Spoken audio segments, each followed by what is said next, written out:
All right, ladies and gentlemen, well, welcome to another episode of Purpose Driven Pivot. My name is Greg Clay. Of course, I'm your host, and just as a reminder, folks, this is a interview series where I'm interviewing awesome folks like our guest today, related to a year-long journey of learning not just about leadership, but also pivots on that journey of leadership and everything in between. So we've had some phenomenal guests, including our guest today, Mr. Darril George.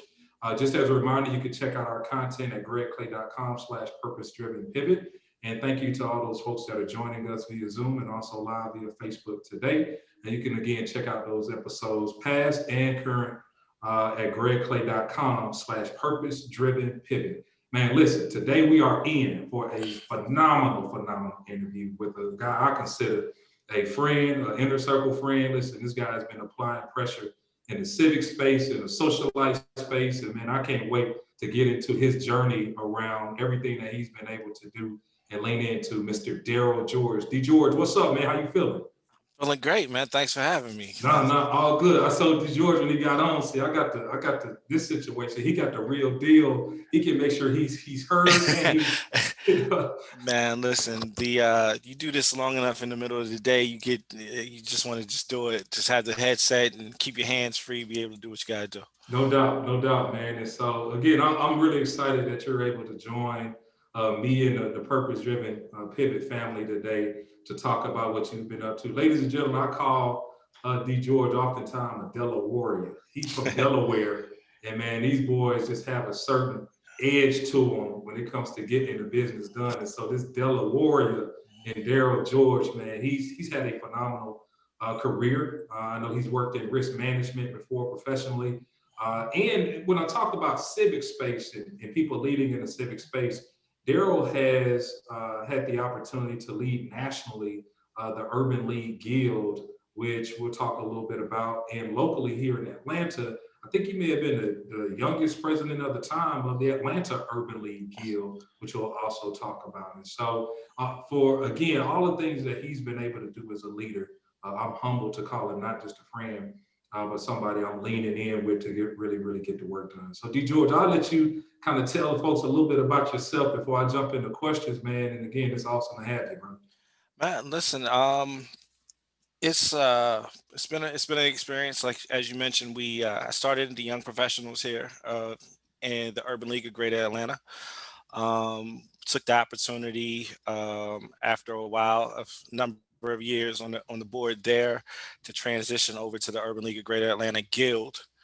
We had some time to start getting the ball rolling there, where we're bringing people over and getting expanding our leadership chops, I'll say, and then saw the opportunity and kind of a need at the national level, and so just took the opportunity to see if we could make some influence there, and that's where we are right now. Indeed. And for folks that might not be too familiar with the Urban League Guild, Derek, can you talk a little bit about just the foundation of the guild and then from actions that people might see or might not be able to recognize some of those things in the community? What I look I Go look ahead. at it as the guild was what a lot of people recognize. A lot of people today recognize the well, I'll say peers of ours recognize the Urban League, and they think of the young professionals that they've seen. I think their young professionals are celebrating their 21st anniversary this year, Nice. and but approximately 70 years before that, there was another set of young professionals that kicked off by a young lady named Molly Moon. Started it back in 1942. She was like, I'm gonna get some socialites together. They have a large influence. She was a pharmacist, and she was doing, working in that space, and she had influence in the city, and she can galvanize people and get those people to use their influence to help the Urban League. And so at the time that they put together the guild, and the guild was, and, they started setting up chapters just like we've done at the young professionals and across the board. And it was set up that way, but it was set up, that was back in 1942. So for the longest, all the way up until about 1990, that young lady who had went through all those transitions from the time she was in her you know, 30s all the way until she was about 90 years old. She was at the helm of making sure that, those same type of things were happening, and bringing people together.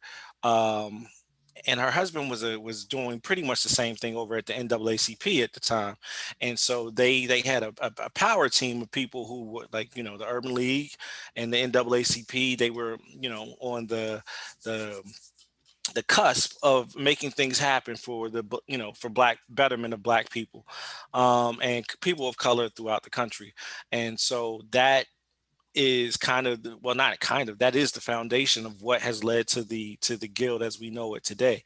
And so through that journey, and so as you can imagine, if you go back to about 2000, 1999, 2000, she was things that she had begun to transition on, and, Hmm. and people who had started with her, they were more senior at that time.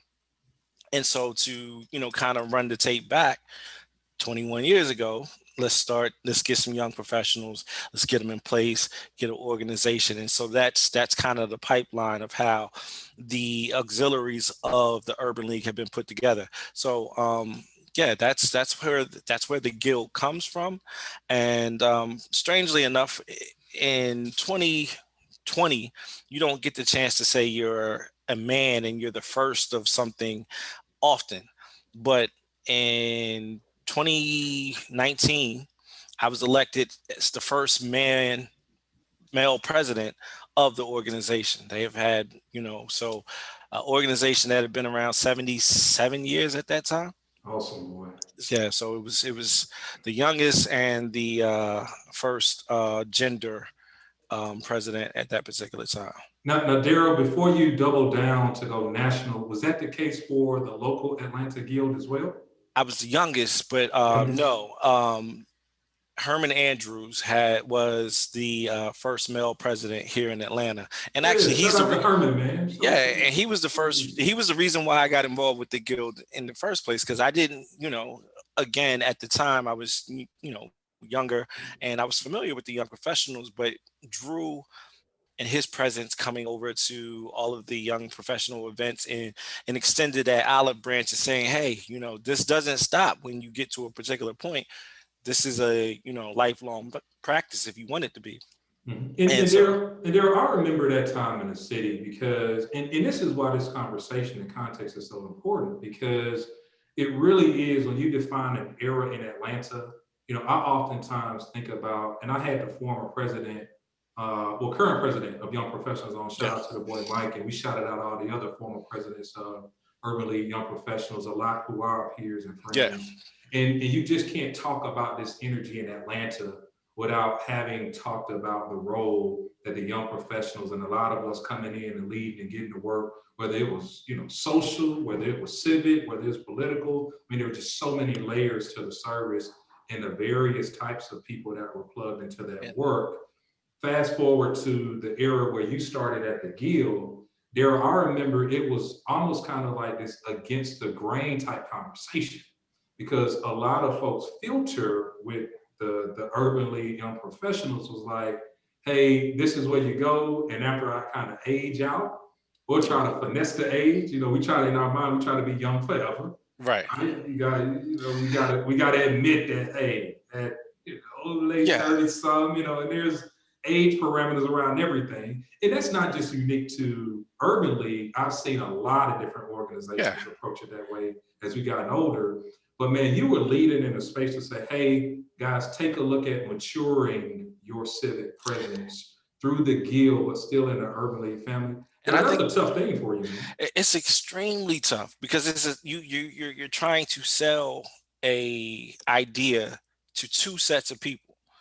You have to sell the idea to your peers or those coming aging up behind you, and say, hey, we don't, in no other part of the world are you looked at it in your late 30s or early 40s, are you considered a young person. You're considered a full-on adult at that point, and so you should take on those responsibilities and do those things. But then at There, the same you just struck a chord with 99% of people. I understand because I too I get it. Like Yeah, I still feel young. I still, but at the same time, you always feel young until you're around a really young person. yeah. And so when when you're 35 and you're 37, you're 41, and you're having a conversation with a 21-year-old, 25-year-old, 27-year-old, you see like, okay, yeah, I think I have the energy. I think I have I see the world exactly as I did at that time, but you realize that you don't. You don't. And so that's the thing. I feel like a Yep. lot of our talent and perspective needs to be dialed in for this particular category, for that population of people. So let's say 35 to 55. Let's just take that population. And if you think about that, a lot of times people use those years to check out. I'm going to go do this, I'm going to go do that, or I'm going to just hold on to being the youngest person in the room for the longest, as long as I can, until people start to call me out when their beard starts to look like mine, when you got the grays and different things along those lines. That's when you can't hide it anymore.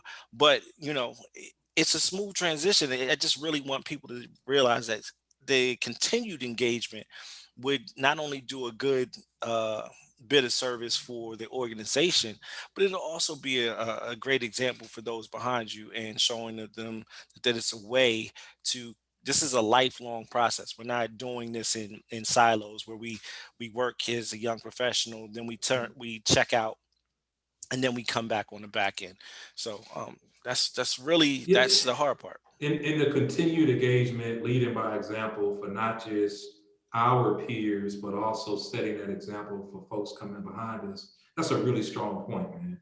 I don't want us to get that or get lost in that because, the same types of things that we may have been trying to finesse in our old age, younger folks behind us might try to. I think Right. creating that environment and in that space, George, that was a new space here, particularly in Atlanta. I don't know how it is across the country, but in Atlanta, it was new, and you had a lot of our peers, based on your leadership, thinking about those things a few years back as well. You Yeah, know, and I think it's Atlanta, and in a lot of ways, in terms of the guild, because of Drew Herman, and because of the migration that a number of the people that we know have kind of moved over to the guild, and utilize that platform to continue doing service and helping the community, that started to resonate across different areas in the country. Like there was definitely mm, times where you're talking to people, even at the national conference of the Urban League, and saying, "Hey, like, yeah, I'm over at the Guild now." And they're like, "Wait, how? You're not old enough to?" And like, "Oh, I am old enough, and I'm good." mm, And so then you hear less than 90 days, 60 days later, they decided that they were going to make the transition, and now they're the president of a chapter there, and you start to see that's this real. happening. And so yeah, from San Diego to Houston, Texas, to Eastern Massachusetts, to Baltimore, here in Atlanta, it's starting to normalize that transition, and seeing people not have to take that time out, but being able to just continue to do the work, and do it in a new way. We're not trying to compete or replicate everything that was done when we were young professionals, but just being able to continue to provide service at a high level. Yeah, Darrell, how is it, man? I want to call you D George so bad, man. Yeah, I'm just that's throwing all people good. off. How does, from that vantage point and now having this national perspective on things, and I don't want us to either, not recognize things that might be obvious to people that are, watching, or other folks that might not be as informed about the Guild. Right. How important is it, this retention around making sure that that transition is there? How important to you is leading through that retention efforts for an organization like the I, National Urban League? I think much the same way that it is, and this is in almost every area. But let's just take the Black church. Take the Black church. You could take alumni associations at our HBCU.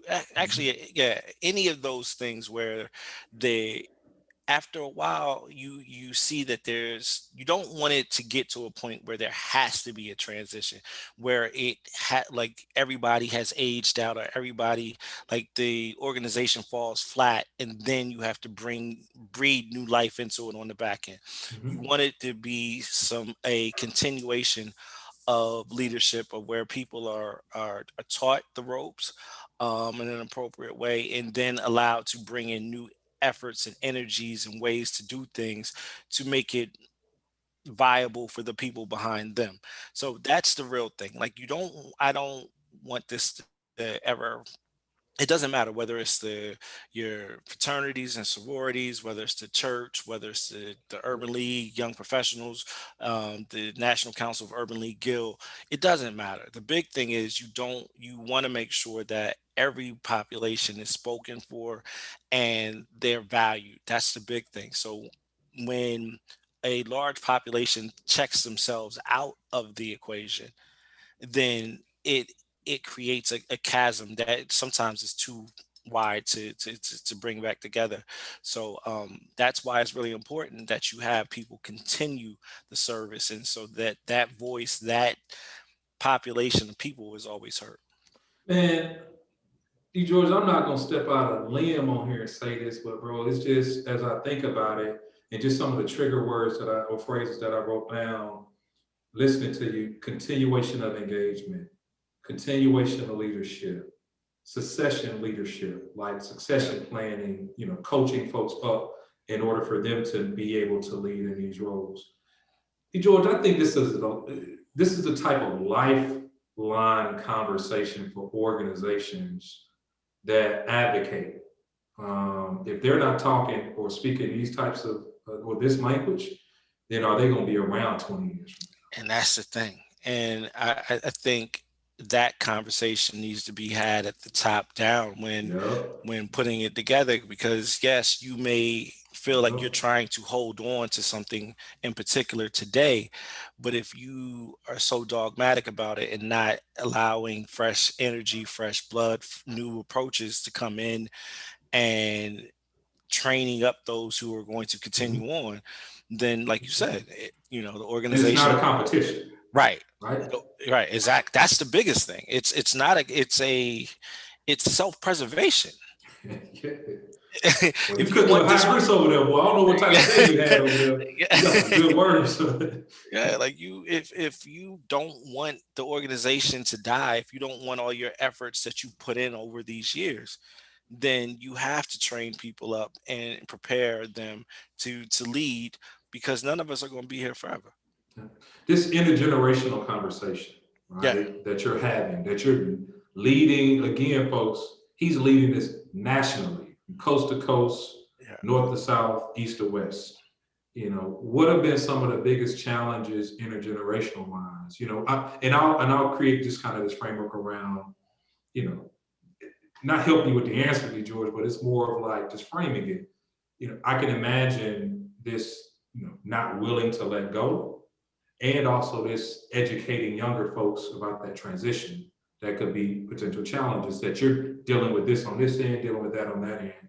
I th- What have been some of the biggest challenges for you? respect. Respect is and that's ageism, respect are the two biggest things that I see, and I mean that on both ends. Um, the population that's been in place and has, a way of doing things, they want respect, and they demand respect, and they deserve respect. Big. But the population that is coming in with fresh energy, fresh ideas, and a new perspective deserves respect, and they are asking for the exact same thing. And the trick is making sure everybody feels like they're being heard and not being talked down to. And so I think that's the biggest challenge, is making sure that when you say that, hey, I'm trying to figure out how to fill that seat one day, I'm not putting you out to pasture. Yeah. I'm not doing that. Like, I want to give you your flowers when you can smell them. Yeah. At the same time, when I speak out to someone that has the energy, has the fresh blood, and has the perspective, but they may not know the framework of the organization and what they need to speak to in that regard. You have to respect both. Like, I want to make sure that I'm respecting you and your because and everything that you brought to the table. But at the same time, you have to respect the framework of what we put together here, what we're trying to do, and making sure that we're focusing on that the same end goal. If we all focus on the same end goal, then the respect should be, you know, there, and we should be all right. Hey, listen, man. While I know it's tough on both ends, and you burning candles on both ends, man. What's the most exciting part about it for you, man? Like what still gives you goosebumps The about? the potential, the Yeah, potential that the potential that this can, you know, like, you can keep this thing afloat. When you see a when you start to see the population have the conversation on both ends, and they're working together, they're building framework for the future. They're not just constantly referring back to something that, we've been doing 25 years, 30 years, whatever the case may be. And you're also seeing the younger population adapting and saying, mm, okay, this is what the goal is on this end. Let me take what I know, my skill sets, the efforts, the talent, my best perspective, and let me figure out how to make that work here. But when you see that start to happen and it's working, you just kind of you step away, and you're like, yeah, yeah, it's like yeah, kind of. that's the big thing. That's the part that gives you goosebumps. That's beautiful, man. Yeah. Any other thoughts on just your leadership in that space before I transition a little bit? Oh man, I I'm gonna keep it. I don't know how many people or if anybody's watching this, but Nah, they locked in, baby. We the we thing got a good is, crowd. I'm asking everybody, if you fall into either one of these categories, to come out, help us out, man. We need the help. We're a nationwide organization. We've been 78 years of service to the National Urban League, and yeah, we need everybody at the table. We want all perspectives. We want young people. We want older people. We want uh, everybody at the table sitting down, bringing their best fruit, and leading with us. Let me ask you this, and pivoting into really again doubling down, almost tripling down on your service. How has it impacted how you manage your time in a professional and personal space? Do you find Um, yourself kind of having to pull back, and even during COVID, like we're still rocking and rolling, like you said, doing things. How does that impact me? um, COVID has been definitely interesting. Leading an organization where at the time I took office, the median age was in the low 60s. So telling them that they were going to be focused on, the primary way of meeting and doing things was going to be a digital space, it kind of forced their hand, and it was a beautiful thing. Yeah. I don't know that I would have, in any shape, form, or fashion, been able to convince, Zoom meetings and gatherings and leadership in that space just by talking. But when the entire country was forced to do it all at the same time, it was a sink or swim type of a situation. And now it goes off without question. And so that's a beautiful thing. So that, and it's interesting when you talk about pivoting, because that's what our national CEO Mark Morial has dubbed this year was the year of the pivot. No Um, doubt. everybody Now, had was that before or after this? I started this. I'm messing no, no, with right, you. right, right. Okay. Hey, shout out to the national press too, man. Right. Hey, look, I'm definitely not saying No, that's his big who's a thing. brilliant guy. Been Yeah, leaning he's a in for a strong long guy.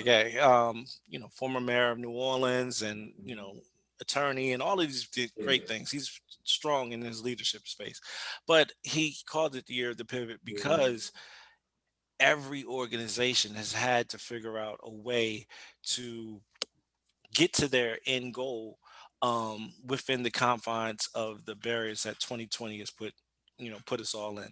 Yeah. And so finding, figuring out ways to lead and still be, practice social distancing, um, and then, having that conversation with those hard conversations, Yeah, because a lot of people want to, like, we had an election this year. yeah. We had the census, the 2020 census. Census huge. Right. Census election still in Georgia. I mean, he's Yeah. still pushing people as brothers. We're still pushing people out to make sure they cast ballots and Yeah, tomorrow run morning, off. first thing, we're Yeah. gonna we're gonna take the opportunity to get out there, early voting, all those. But I mean, that being said, we couldn't do that in the most traditional ways. Like, you had your plan together on how we were going to deploy people and messaging and how we were engage this for the census. Couldn't happen. Trying to protect your volunteers and make sure that they're out and, um, getting out the vote, but at the same time, you don't want to send people out face to face. So yeah, it's definitely been a, And we've seen no organization and no cause has been immune to that, man. yeah, Unfortunately, no matter how good and serving the cause is, man, we've just seen folks get impacted doing good work out in the community. Just you just hear yeah, them every week, man. It seems like you hear them something like yeah. It's rough. I mean, and with these numbers going in the direction that we are right now, it's been, definitely trying. that. Yeah.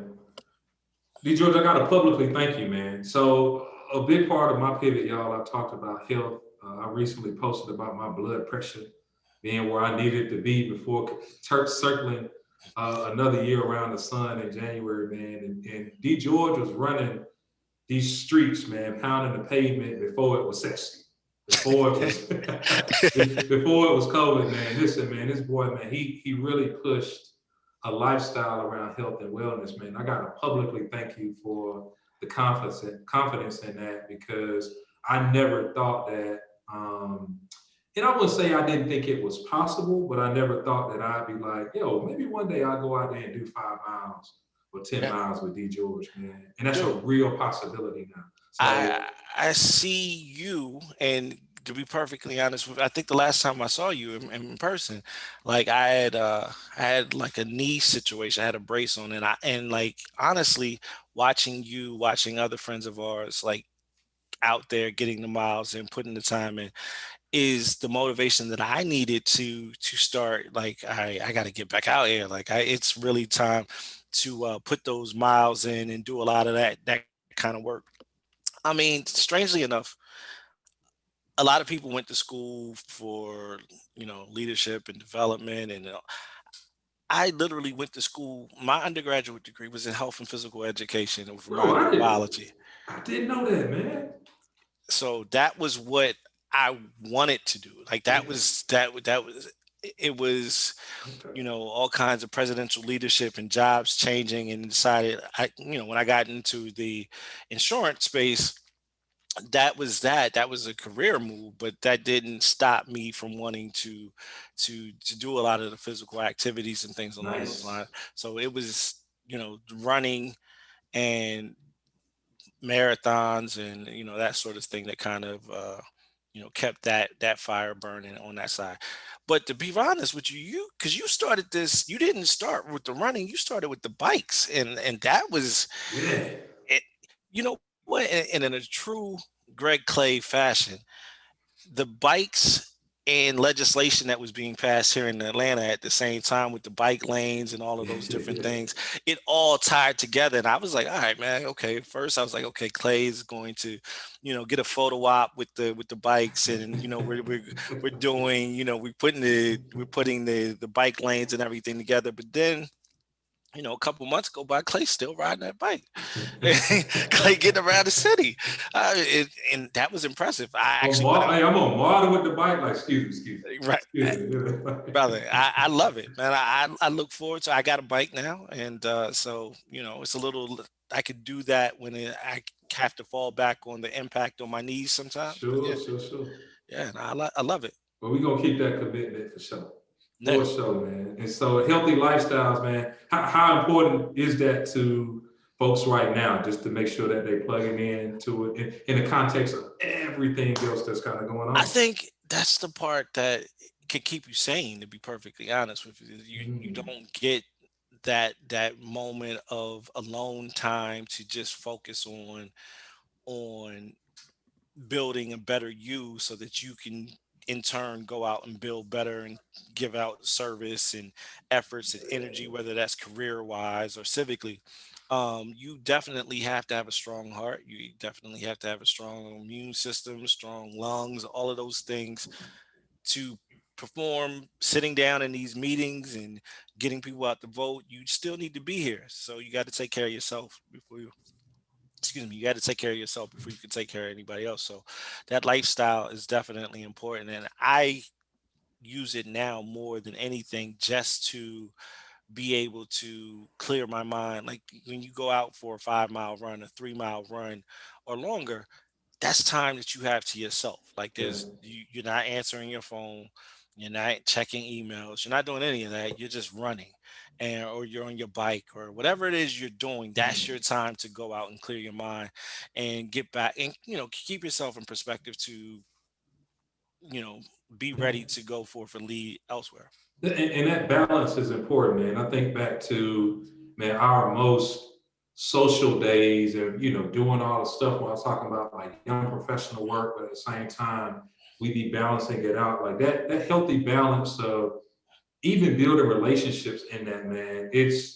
I think it's the essence of even our friendship, with other folks as well that's in our pocket and our crew that kind of runs around Atlanta and the country. Like that, I think that's an important message to people, man. Like this balance of health and wellness, the social piece, the civic piece, the professional piece. Like, what's your thoughts on all of that? I think the big thing was, it was an interesting mix, especially here in Atlanta. When I got here, just seeing that the same people, at the time, you're a little younger.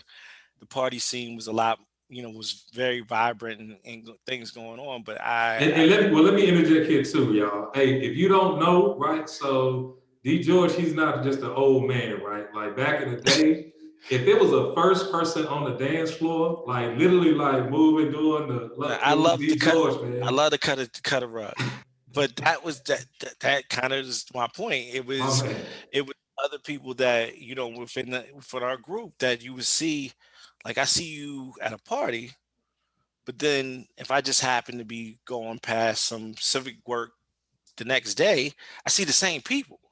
And when you start to see that, you're like, oh, that's multifaceted, and being able to see uh, party promoters end up on the Obama team, and you start to see things like that, and you're like, okay, wait, I could connect with that, and then you know just getting those things in place and being able to realize that you can be a dynamic there is dynamic perspective to that, and being able to have a life that's interesting, at the same time being able to fulfill civic duties, help lead other people to do the same. Mhm. And that was really important. So like watching others, be able to, and you were definitely in that. Watching, you, I think we came to one of your birthday parties the first time, and it was like, oh, this is, yeah, that was, the parties. It was a great time. We'll say that. But yeah, no, it was definitely interesting, and seeing how people could do both. Yeah. And so socialite, philanthropist, all of these different things that people, government, work, and they were still able to have a good time and lead at the same time. So that was a Yeah. big thing. As life is kind of, and I'm thinking more life in before COVID, as we mature and become more professional, kind of slow down a little bit, man. Like you deep in the brunches, man. Like you can't talk Yeah, about the brunch scene without talking about D that George. was my thing. Well, see Man, shout that, out to the boy Double J as well, the boy yeah, Jamar, man. You just can't talk about these boys without, just the maturation of the experience yeah, and defining just the time and the A, man. Like, and you got to tell us, like, what three spots you hit and when things kind of free up. man, to be perfectly honest with you, a lot of the brunch spots aren't making it, and so Yeah, that's a rough one right now. But yeah.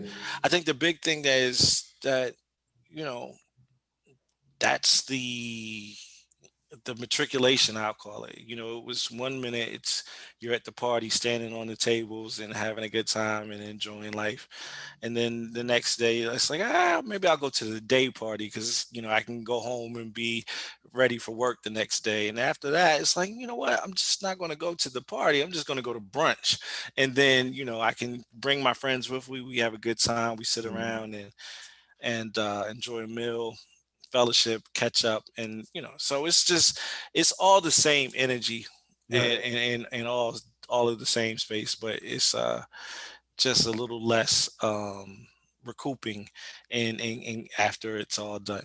Yeah, and for those that are watching on the surface, what you're seeing is these real-time pivots and navigations around balancing all the other things.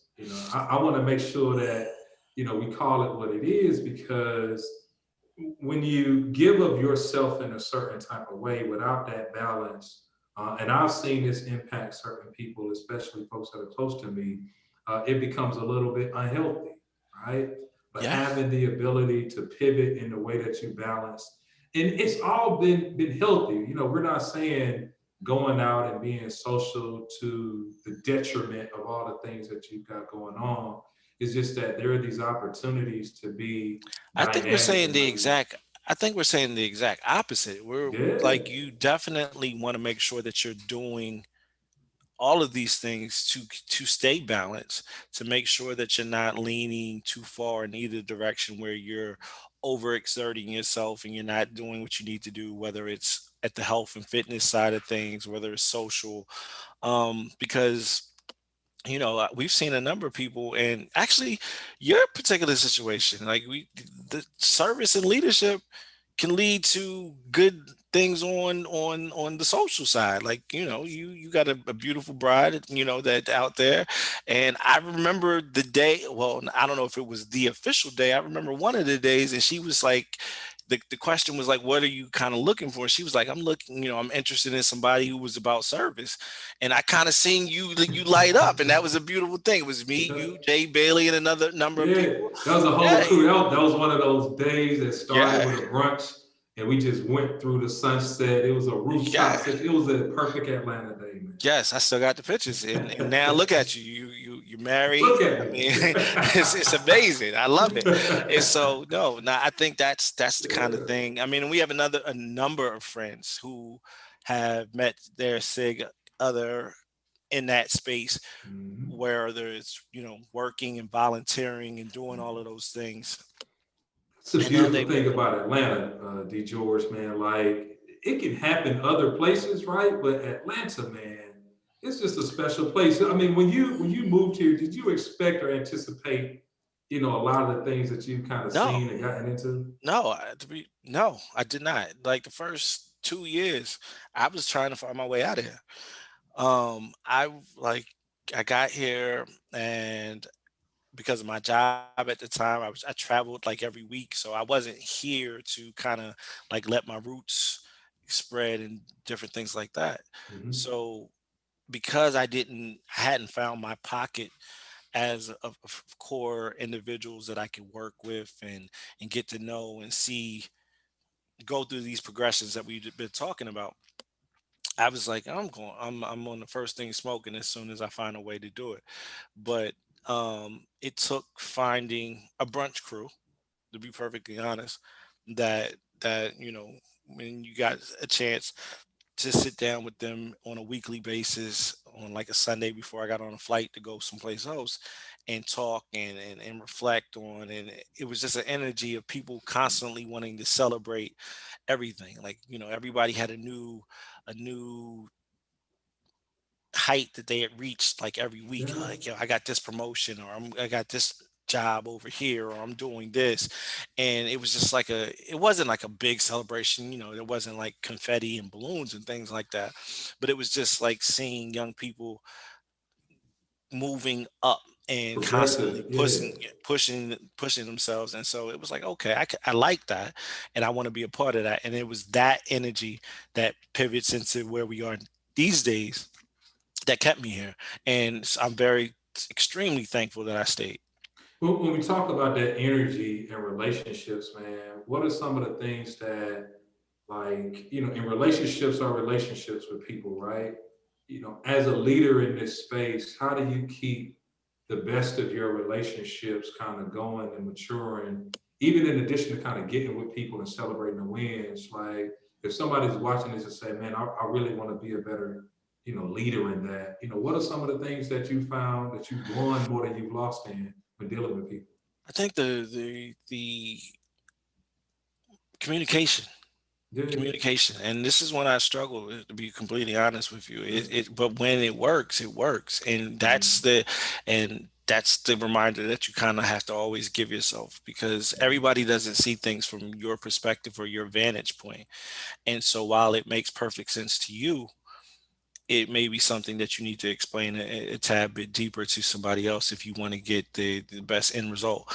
And so that's definitely one that I would suggest to any leader, is being able to listen, you know, 3 times as much as they talk, Yeah. and being able to, when they talk, be very clear, concise, and direct, with care and concern. I think that's the Mhm. biggest thing, the care and concern, when speaking out, because people, they are willing to do a whole lot if they feel like you care, or you actually have a strong sense of care and concern for the organization or the goal that you all are working towards.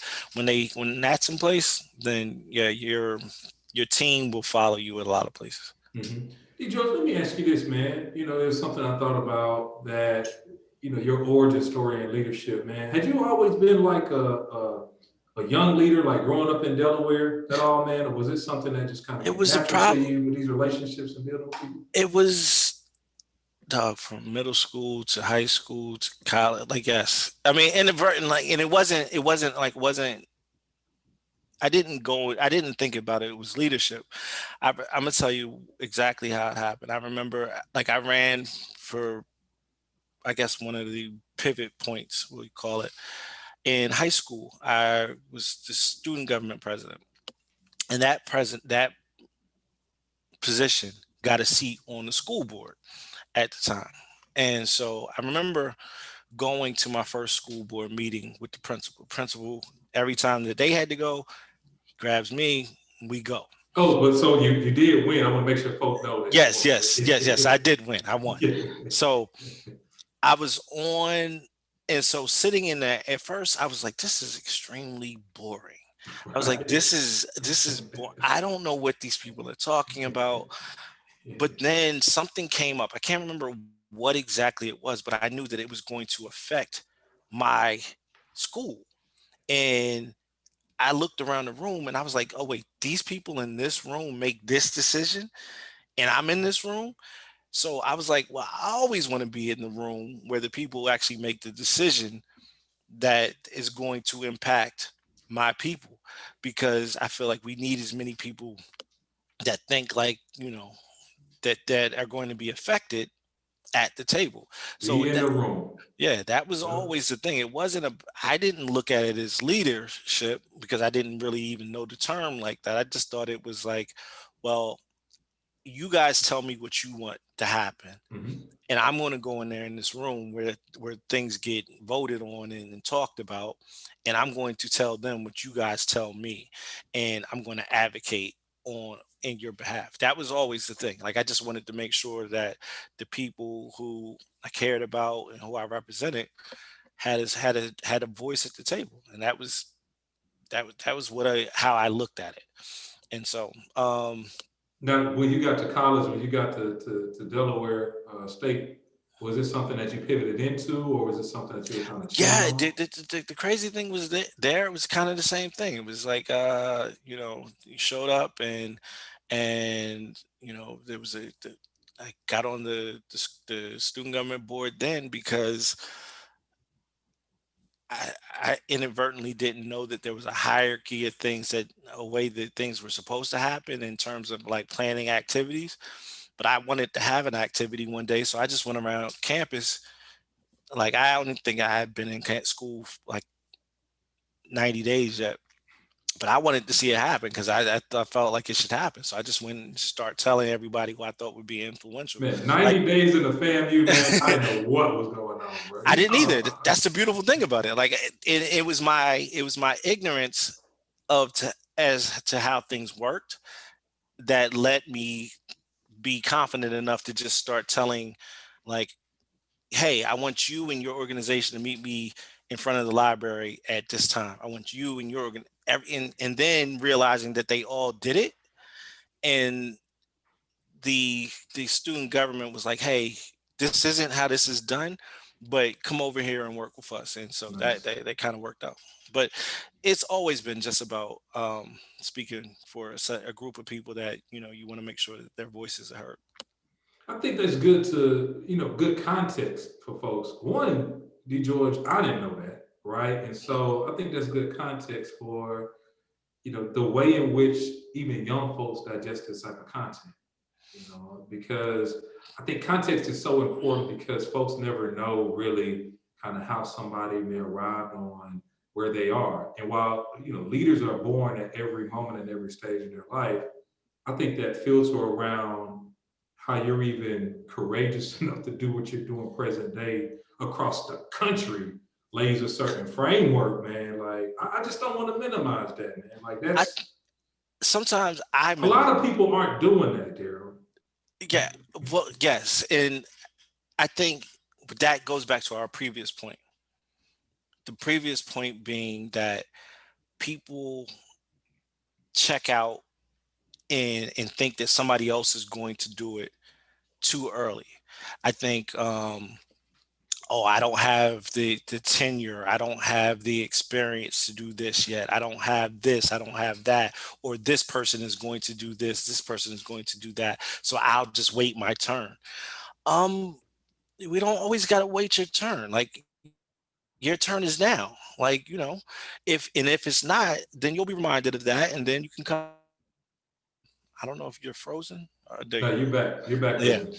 yeah. All of those things. Yeah, I kind of want people to take advantage and because not only are we trying to give other people their roses while they're here, we're also, because none of us are promised another day. If 2020 has taught me anything, is that you know the strongest of the strong, the young, the old, any of us could be gone tomorrow.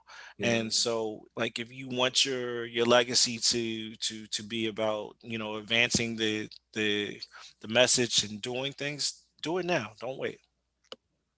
Those strong words, man. Boy, look, you left it all on the table, man. Oh, my bad on Yeah, kind of shifting through, man. We had some comments jumping. I'm still, for the purpose-driven pivot audience, I'm still thinking on, facilitating questions, at the yeah, very end, D. George. I'm getting so much feedback. They said, Greg, we want to ask something.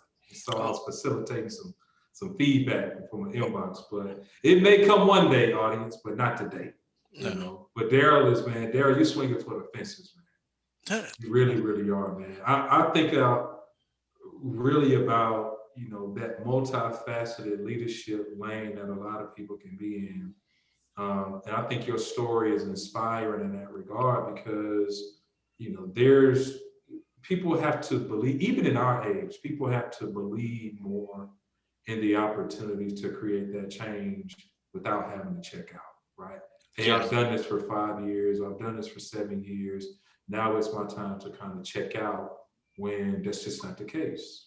It's just right. not the case. I mean, I think to kind of like circle back to a point when we were talking about, not only yours, but other people who've been able to find um, love and different things in these spaces. And then to go back to an earlier part of the conversation when we talked about how the guild came to be, and I was saying how the young lady at the time, Molly Moon, who started the guild, and her husband, who was doing kind of the same a similar message over at the NAACP. So what we're doing today isn't that new. That was in 1942. People in their mid to early to mid 30s, or in that time frame, got together and said, hey, we're going to put some things in place, and those things are still happening right now. So what we do today, 77 years, 78 years down the road, can still be shaping the world. Yeah, So that's I kind of want people to realize that, like, you don't have to wait.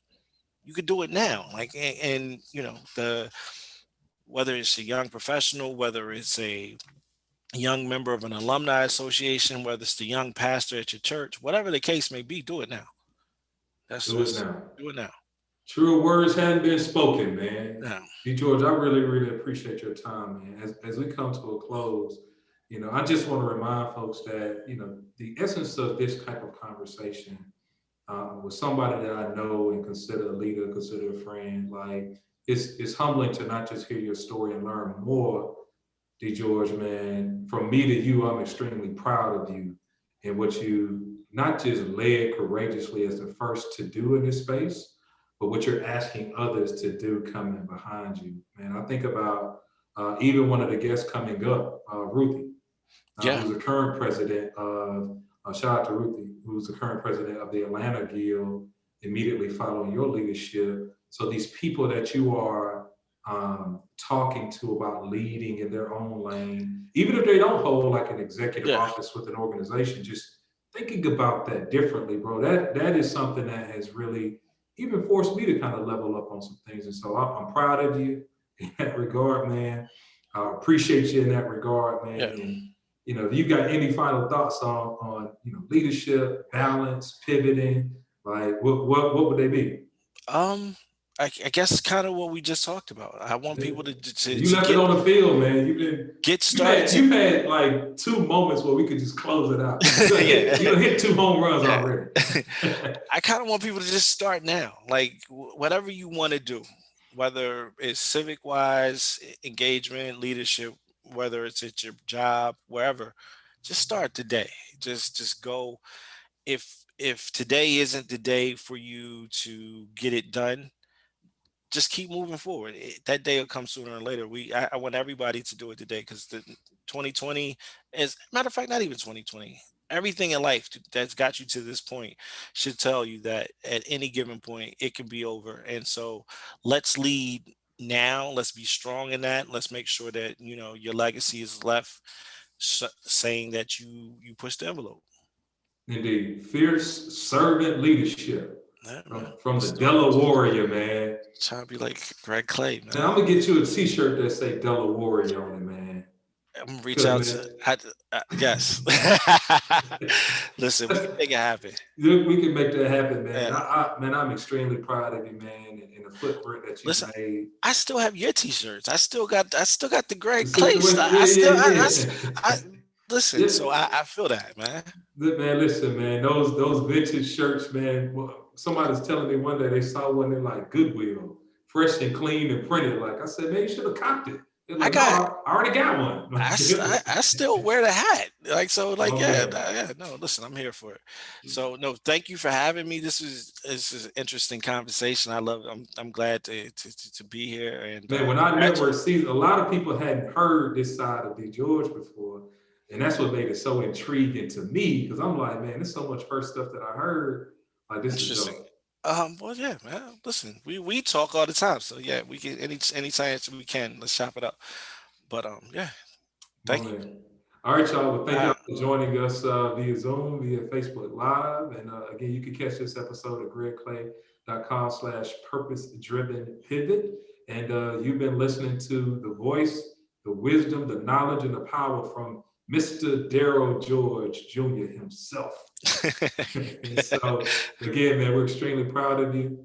For folks that enjoy this content, be sure to share it. Also, feel free to reach out to Darril as well. Darril, where can folks find you on like social media if they want to send you a direct message or something? yeah, no, you can find me at the brunch guy, well, yes, well, we'll put it up there, or you can reach out to the organizations where I really want you to reach out to me, and the National Council of Urban League Guilds. Just come out, be a part, help us do some of this service work, whether it's here locally, whether it's across the country. Let's get it done.